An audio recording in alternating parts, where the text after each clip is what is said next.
నమస్కారం అండి అందరికీ. కొండపల్లి పరిస్థితి చూడండి ఏ విధంగా ఉందో. రాత్రి నుంచి అసలు వర్షం తగ్గిందే లేదండి. ఇంత వర్షం పడి వాటర్ చూడండి ఎలా వెళ్తున్నాయో. ఈ ఎటు సైడ్కి వెళ్తున్నా అటు సైడ్ లోతట్టు ప్రాంతం మొత్తం మునిగిపోయిందండి. అందరు చాలా ఇబ్బందుల్లో ఉన్నారు. ఇది వచ్చేసి మన షాప్ ముందు దృశ్యమే అనమాట. చూడండి ఎలా ఉందో. ఇదిగోండి మన board Sharada beauty parlour and boutique tailoring centre board అనమాట. ఇక్కడ మన షాప్ దగ్గర కూడా 2 మెట్ల దాకా మునిగిపోయాయండి. నాకు అసలు ఇది ఉదయం 6 గంటలకండి లేచిన వెంటనే ముందు షాప్ గుర్తొచ్చిందండి. బట్టలు ఏమైపోయాయి, అందరు ఆర్డర్స్ ఇచ్చినవి తడిచిపోయాయని గబా గబా మా వారిని తీసుకుని కిందికి వచ్చానండి. వచ్చి షాప్లోకి వెళ్ళి చూశాను. కిటికీలలోంచి అయితే వాటర్ బాగానే లోపలికి వచ్చాయి, కానీ బట్టలు ఏమీ తడవలేదండి. దేవుడి దయ వల్ల.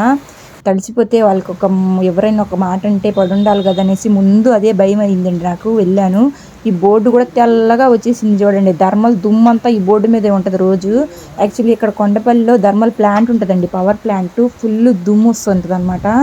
ఆ దుమ్మంతా దీని మీదే ఉండేది. ఈ ఆవు గంట నుంచి అక్కడే ఉందండి. ఈ బస్సు వచ్చేసి 2 గంటల నుంచి అక్కడే ఆగిపోయిందండి. అది గ్యాస్ బస్ అంట.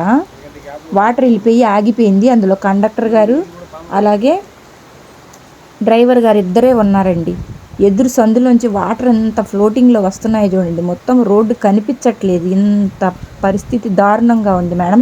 అందుకే మన కొరియర్స్ కూడా కొంచెం లేట్ అవుతాయండి. ప్లీజ్ అర్థం చేసుకోండి. అందుకే చిన్న వీడియో తీసి పెడుతున్నాను నేను.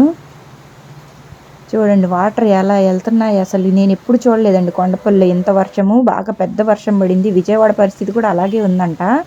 సరే అంతా క్లీన్ చేసేసి పైకి వచ్చామండి టీ తాగుదామనేసి. 8:30కి అలాగా 6 గంటల నుంచి కిందే ఉన్నాము.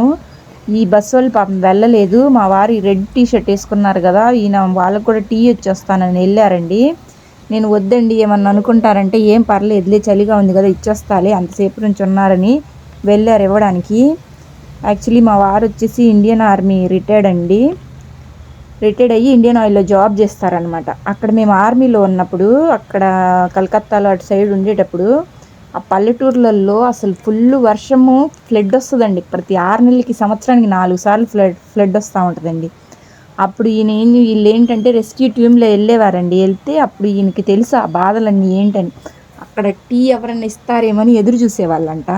కాకుంటే అక్కడంతా మునిగిపోయి వాళ్ళకే ఉండదు, మాకేమిస్తారని అనుకొని ఊరుకునే వాళ్ళంట. అవన్నీ గుర్తు చేసుకొని వాళ్ళకి టీ ఇవ్వడానికి వెళ్ళారు. మరి వాళ్ళు తాగుతున్నారో లేదో, తాగుతున్నట్టున్నారు. చాలాసేపు అయిందండి లోపలికి వెళ్ళి. ఇదనమాట మన కొండపల్లి పరిస్థితి అండి. ఇక్కడైతే మాకైతే కొంచెం పర్వాలేదండి, కొంచెం హైట్లోనే ఉంటుంది షాపు ఏరియాలో. అటు సైడ్ అయితే మొత్తం మునిగిపోయిందండి. టీ ఇచ్చేసి వచ్చేస్తున్నారు ఇంక బయటికి.